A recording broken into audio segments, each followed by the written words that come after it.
आज की कहानी एक ऐसी लड़की की है जिसकी शादी होती है। शादी होने के कुछ महीनों बाद उसका तलाक हो जाता है और तलाक होने के 5 साल बाद दोस्तों वह लड़की बिहार पीसीएस का एग्जाम क्वालिफाई करके तहसीलदार बन जाती है। जिस तहसील में उसकी पोस्टिंग होती है उसी तहसील में गेट के बाहर एक लड़का कुल्फी बेच रहा था। मैडम जो अपनी गाड़ी से वहां पे तहसील में जाती थी और आती थी तो उनकी नज़र उस कुल्फी बेचने वाले लड़के पे पड़ती है। जब वो मैडम उस लड़के को देखती है तो वह दंग रह जाती है, क्योंकि दोस्तों वह लड़का और कोई नहीं उस मैडम की तलाकशुदा पति था जिनका पहले शादी हुआ था। दोस्तों सोचने लगती है कि आखिरकार यह लड़का कैसे रोड पे आ गया, कुल्फी बेचने लगा।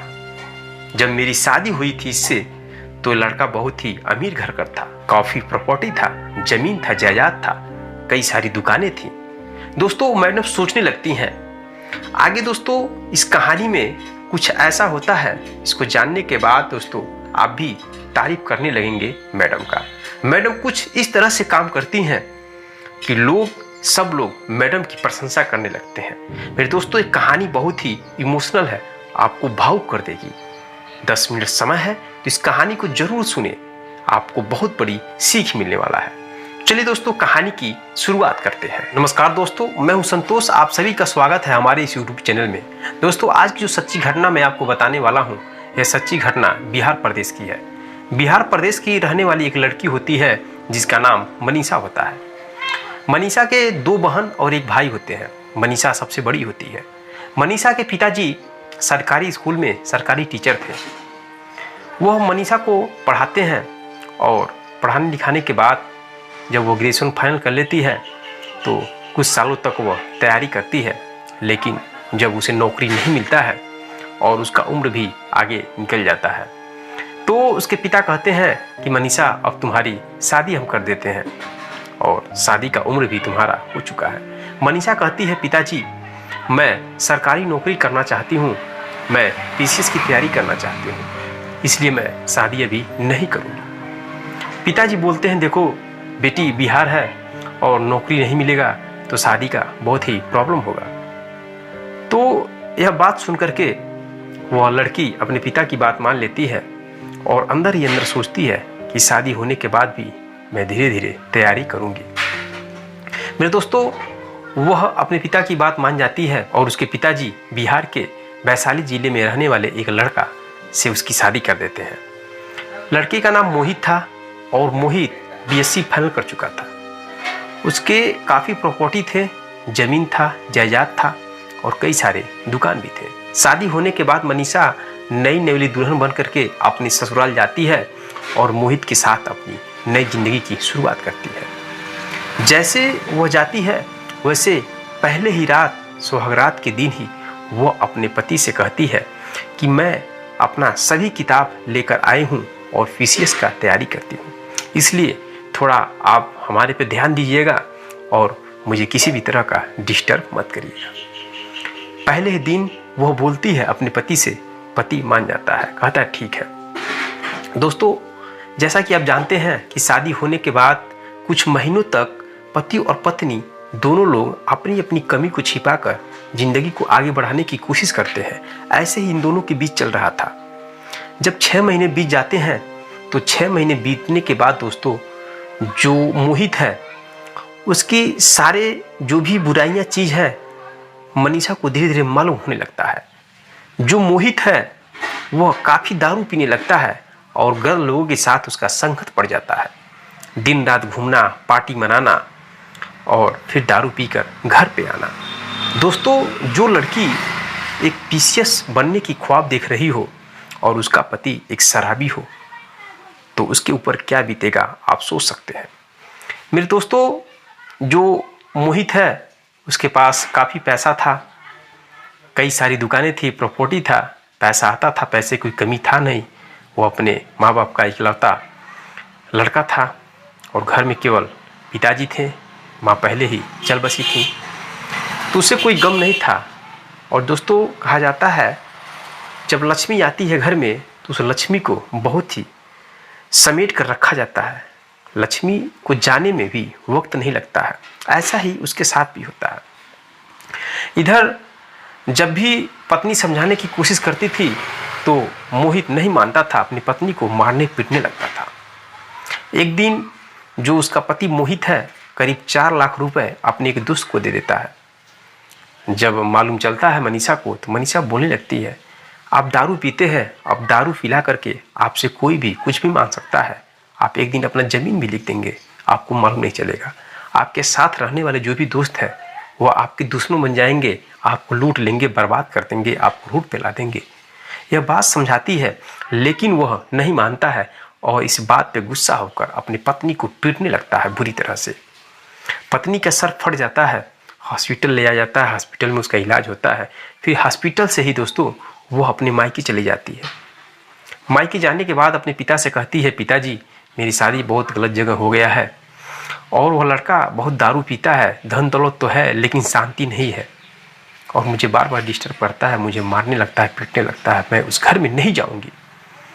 दोस्तों इस वजह से मनीषा कोर्ट में तलाक की अर्जी दायर करती है और अपने पति से तलाक ले लेती है। तलाक लेने के बाद दोस्तों वह घर पे रह करके बिहार पीसीएस की तैयारी करने लगती है और तलाक होने के 3 साल के बाद बिहार पीसीएस की एग्ज़ाम क्वालिफाई कर देती है। क्वालिफाई करने के बाद उसकी पहली पोस्टिंग वैशाली ज़िले में होती है। वैशाली ज़िले का जो तहसील है उसमें पोस्टिंग होती है और एक ड्राइवर होता है जो गाड़ी से डेली लेकर आता है और जाता है। उसी तहसील के बाहर गेट पर एक लड़का कुल्फ़ी बेच रहा था। डेली वह आवाज़ देता था और मैडम जब भी अंदर गेट के अंदर जाती थी तो उनको आवाज़ सुनाई देता था। उन्हें एहसास लगता था कि शायद यह आवाज़ हम कहीं सुने हैं, लेकिन वह ध्यान नहीं देती थी। एक दिन वो सोची कि मैं कुल्फ़ी खाऊंगी और कुल्फ़ी वाले के सामने ही गाड़ी ड्राइवर से रुकवाती है और ड्राइवर कुल्फ़ी लेकर आता है। मैडम गाड़ी का शीशा नीचे करके जब उसको देखती हैं तो दंग रह जाती हैं, क्योंकि वह लड़का और कोई नहीं, वह लड़का वही मोहित था जिनकी शादी हुई थी मैडम से। मैडम मास्क लगाई थी, इसलिए जो लड़का है मोहित वह नहीं पहचान पाता है, लेकिन मैडम उसे पहचान जाती हैं। कुल्फ़ी खाती हैं और फिर से वहाँ से चली जाती हैं। वह रास्ते भर घर पर जाकर भी उसके बारे में सोचने लगती हैं कि जिस लड़के के पास इतना प्रॉपर्टी था, पैसे कोई कमी नहीं था, चुटकियों में अपने दोस्तों को 2 लाख 4 लाख दे देता था उधार, और आज वह लड़का रोड पर आकर कुल्फ़ी बेच रहा है। क्या बात हुआ? मैडम समझ गई थी कि उसके साथ बहुत बड़ा चीटिंगबाजी हुआ है, उसके दोस्त ही उसके साथ गद्दारी किए होंगे, क्योंकि मैडम जान गई थी उसके सभी दोस्तों को कि उसके दोस्त कैसे लोग हैं। दोस्तों अगले दिन जब मैडम आती हैं तहसील में तो अपने संतरी के द्वारा उस मोहित को बुलाती हैं। मोहित जाता है और डरने लगता है और सोचता है कि लग रहा है कि आज मैडम हमारी दुकान हटवा देंगी, लगाने नहीं देंगी। वो जाता है, हाथ जोड़ लेता है, कहता मैं मुझे माफ़ कर दीजिए, आज के बाद मैं गेट पर अपनी दुकान नहीं लगाऊंगा। मैडम कहती है कि तुम डरो मत, तुम मुझे पहचान रहे हो? लड़का बोलता है नहीं।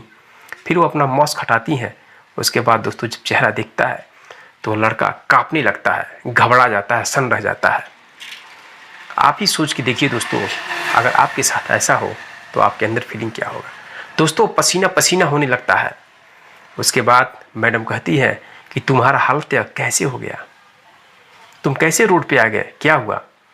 उसके बाद दोस्तों मोहित कहता है कि जब हमारी आपकी तलाक हो गई थी तो उसके बाद मैं बहुत अधिक दारू पीने लगा और उसके 1 साल के बाद मेरे पिताजी भी एक्सपायर हो गए थे। फिर हमारे दोस्त ने ही मेरे साथ दारू पिलाकर चीटिंग करके मुझसे एक पेपर पर सिग्नेचर करा करके मेरे बहुत सारे ज़मीन को हड़प लिए और मेरे दुकान को भी हड़प लिए और इसका कोर्ट में चल रहा है मुकदमा और मैं रोड पे दर दर भटक रहा हूँ। मैडम बोलती हैं कि मैंने तुमको बार बार समझाने की कोशिश किया लेकिन तुम मेरी बात नहीं माने और फिर उल्टा ही मुझे गाली गलौज देते थे और मुझे मारने पीटने लगते थे। आज तुम्हारी अकल समझ में आ गई? दोस्तों ये बातें सुन करके लाचार मजबूर एक अधिकारी के सामने तलाकशुदा पति क्या करे। उसके बाद कुछ नहीं बोलता है सिवाय रोने के अलावा। दोस्तों उसके आंख से आंसू के धार बहने लगते हैं। वह मजबूर था, वो करे तो क्या करे। दोस्तों वह शांत रहता है। मैडम उसे सभी चीज़ों को बताती हैं, समझाती हैं। उसके बाद वह कहती हैं ठीक है तुम यहाँ से जाओ, जाने से पहले तुम किसी के द्वारा ही अपने जो भी ज़मीन का, दुकान का जो भी कागज़ है, डॉक्यूमेंट, उसको लाकर मुझे दे देना और मैं तुम्हारी सारी ज़मीन को तुम्हें फिर से वापस करने की कोशिश करूँगी। फिर दोस्तों वह जो भी डॉक्यूमेंट, कागज़ देता है, मैडम कानूनी कार्रवाई से जो भी उसका ज़मीन जायदाद था, जो दुकान था, फिर से उसको वापस दिलाने की प्रोसेस करने लगती हैं। जब इस बात की जानकारी उसके दोस्तों को लगता है कि कौन है जो इस मोहित का साथ दे रहा है, तो वो लोग जानने की जब कोशिश करते हैं तो जान जाते हैं, अरे ये तो वही मैडम है जो शादी हुआ था मोहित से। अब इस बात की भनक पूरे गांव में, पूरे शहर में धीरे धीरे फैलने लगती है कि जो वैशाली ज़िले में तहसीलदार मैडम हैं मनीषा, उनका पति जो तलाकशुदा आज कुल्फ़ी बेचता है उसी कचहरी में। इस बात की पूरा जोर शोर से शोर हो जाता है। मैडम कोई प्रभाव नहीं पड़ता है और मैडम अपने काम में लगी होती हैं और एक दिन उसके सारे प्रॉपर्टी, सारे ज़मीन, दुकान को फिर से वापस दिला देती हैं। और वापस मिलने के बाद मोहित बहुत ही खुश हो जाता है। खुश होने के बाद वो मैडम के पास जाता है। अब मैडम के सामने हाथ जोड़ लेता है, बोलता, मैम बहुत बहुत धन्यवाद आपका, जो आपने हमारी मदद की। मैडम बोलती हैं, मदद नहीं, ये मेरी इंसानियत है, मेरे जो समझ में आया मैं की हूँ, लेकिन आइंदा आज के बाद तुम समझ जाना, अच्छे से रहो कि ज़िंदगी एक बार मिलती है, दोबारा मिलती नहीं है। और जिससे भी शादी करना उसका इज्जत करने की कोशिश करना, क्योंकि जो मर्द औरत का इज्जत नहीं करेगा, उसकी बात नहीं मानेगा, तो फिर वह परिवार एक दिन टूटता है, बर्बाद होता है। मैंने तुम्हें बार बार समझाने की कोशिश की लेकिन तुम नहीं माने, मैं मजबूर होकर तुमसे तलाक ले लूँ। इतना बात समझाते ही कहती हैं, फिर वह कहती हैं कि ठीक है, तुम यहाँ से जा सकते हो और किसी भी चीज़ की कमी पड़ेगा, कोई प्रॉब्लम आएगा तो मुझे फ़ोन करना, कोई भी प्रॉब्लम आएगा तो। वह रोने लगता है और मैडम का हाथ पकड़ लेता है, कहता, मैम आप मुझे माफ़ कर दीजिए, आप मुझे फिर से अपना लीजिए। मैडम कहती हैं, मैं तुम्हें कैसे अपना सकती हूँ, जब मैं तुमसे शादी की तो बहुत उम्मीद लेकर आई थी, तब तुम मेरा इज्जत नहीं किए। अब मुझे क्या विश्वास है कि तुम मेरा साथ दोगे और फिर से वैसा काम नहीं करोगे। दोस्तों वह लड़का बोलता है, अगर आपको विश्वास नहीं है तो मैं अपने घर का सारा प्रॉपर्टी, सारा ज़मीन आपके नाम कर देता हूँ। मनीषा कहती है, ऐसी कोई बात नहीं है, धन दौलत तो मेरे पास भी हो गया है, मैं पैसे कमाती हूँ, पैसे कोई दिक्कत नहीं है। मैडम कहती है, ठीक है तुम जाओ। फिर इसके बाद वो कुछ नहीं बोलता, अपने घर चला जाता है।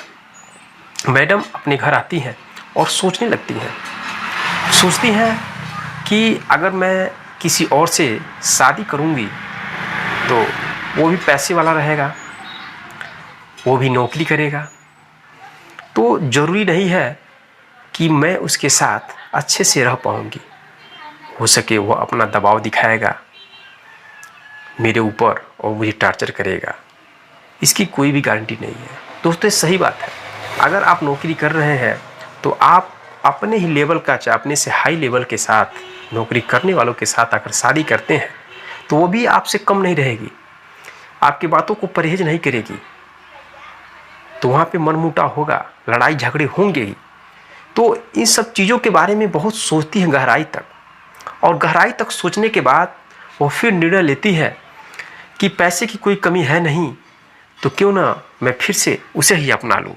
और अपनाने के बाद वो लड़का जो कि इस समय रोड पे है, सारा प्रॉपर्टी उसको मिल गया है और मैं उसे कहीं ना कहीं जॉब दिला दूँगी, पैसा मैं भी कमाऊँगी, कोई दिक्कत है नहीं, और एक अच्छे से जीवन जिएंगे। वह सोचती है कि मैंने 5 साल तक अलग रही, लेकिन जितने भी पल उसके साथ रही हूँ, आखिरकार वह मेरा पति ही था, हम उसके साथ हम बिस्तर बन चुके हैं। दोस्तों बहुत बारीकी से, गहराई से मनीषा सोचती है और लास्ट में निर्णय वह ले लेती है। फ़ोन करती है उस मोहित के पास और अपने पिताजी को बताकर, चूँकि जो लड़की एक अधिकारी है वह चाहे तो किसी को भी अपनी बातों से समझाकर प्रभावित कर देती है। वो अपने पिता को समझाती है और फिर से मोहित से शादी करके एक नई ज़िंदगी की शुरुआत करती है। और जब इस घटना के बारे में सभी को मालूम चलता है तो सब लोग तारीफ की पुल बांधने लगते हैं। सब लोग सोचने लगते हैं कि इस महिला ने जो किया वो वाकई ही सराहनीय योग्य है। आज के समय में ऐसी महिला बहुत कम मिलेंगी। आज से करीब 8-9 महीना पहले आपने नाम सुना होगा एसडीएम ज्योति मौर्य। वो भी एक महिला थी जो पति के साथ रही।